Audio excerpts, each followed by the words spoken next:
Crime branch ने Delhi police की crime branch ने एक नहीं दो बेटिंग रैकेट्स को बस्ट किया है। पहला 2 दिन पहले सेक्टर 23 द्वारका में इत्तला मिली थी कि कुछ लोग बेटिंग रैकेट चला रहे हैं। जब रेड की तो हमने 2 लोगों को वहां एप्रीहेंड किया और उनके पास से बैटिंग करने का सामान, मोबाइल फोन्स, लैपटॉप और बाकी नोटबुक्स वगैरह और कुछ अकाउंट्स की डिटेल्स वो बरामद हुई। और ये पता चला कि ये लोग जो अभी हाल में चैंपियंस ट्रॉफी चल रही है उस पे बैटिंग रैकेट चला रहे थे और बैटिंग लोगों को खिलवा रहे थे। पूछताछ के दौरान ये भी पता चला कि जो लाइन ऑफ फोन है जिसपे जो बैटिंग का एक रेट आता है वो किसी के द्वारा इनको प्रोवाइड की जा रही थी और वो ये इनका कहना है कि ये बाहर से आती है, तो उस पर हम लोग वेरिफिकेशन कर रहे हैं और इन्वेस्टिगेशन कर रहे हैं। साथ ही परसों करमपुरा के इलाके में 3 लोगों को गिरफ्तार किया हमने बैटिंग रैकेट चलाते हुए।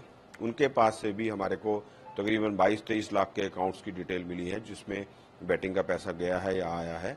मोबाइल फोन्स मिले हैं, 9 मोबाइल फोन मिले हैं, लैपटॉप्स मिले हैं और नोटबुक्स मिले हैं और दूसरे अकाउंट्स की डिटेल्स जो है उसका लेखा जोखा रखने के लिए जो कुछ सॉफ्टवेयर होते हैं वो मिले हैं। तो उनसे पूछताछ के दौरान भी ये पता चला कि उनको जो बैटिंग का रेट है वो एक डब्बा फोन जो कहलाता है, डब्बा फोन के जरिए उनके पास आ रहा था और उस रेट के थ्रू ये लोग बैटिंग चलवा रहे थे या बैटिंग खिलवा रहे थे। तो इन तीनों को एप्रीहेंड कर लिया हमने, गिरफ्तार कर लिया और बैटिंग और गैम्बलिंग एक्ट में हमने उनको रजिस्टर किया है केस को और इन्वेस्टिगेशन कर रहे हैं। सर, एक सवाल ये है कि क्या इस तरह के जब बुकीज होते हैं उनके कनेक्शंस स्टेडियम में बैठे कुछ लोगों से भी होते हैं जो कि रियल टाइम में स्कोर वगैरह जो है वो प्रोवाइड कराते हैं। क्या इनके कुछ लोग at the time of match stadium में भी मौजूद हैं? और दूसरी चीज़ ये कि सर इनकी मॉडस ऑपरेंडी क्या होती है, किस तरह से इनके पास क्लाइंट अप्रोच करते हैं बैटिंग लगाने के लिए और ये इस तरह से?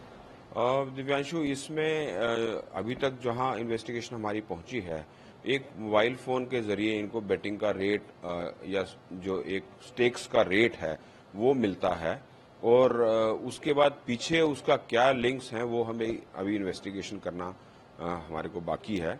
एक बार वो इन्वेस्टिगेशन हो जाएगा तभी हम लोग जो है आगे बता पाएंगे या कंफर्म कर पाएंगे। सर, इन्होंने कुछ ऐसा अमाउंट बताया कि इस पूरी चैंपियंस ट्रॉफी के दौरान इतने लाख या इतने करोड़ रुपए की ये बैटिंग करवा चुके हैं?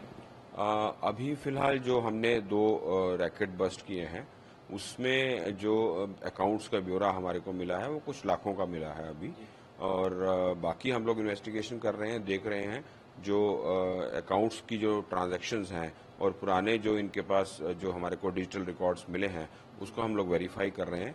जब पूरी इन्वेस्टिगेशन हो जाएगी तभी हम लोग आपको पूरे फैक्ट्स बता पाएंगे। सर, एक आखिरी सवाल ये है कि फाइनल मैच भी होने वाला है, तो इस मैच के दरमियान इस तरह से इलीगल बैटिंग दिल्ली में ना हो तो आप लोगों की किस तरह से नजर रहेगी सर? हमारी टीमें अलर्ट रहेंगी और जैसे ही कोई इन्फॉर्मेशन पुख्ता मिलेगी हम लोग कार्रवाई करेंगे और जो भी मुनासिब हमें एविडेंसेस मिलेंगे वहां पर और जो भी लीगल उस पर एक्शन बनेगा वो हम लोग लेंगे।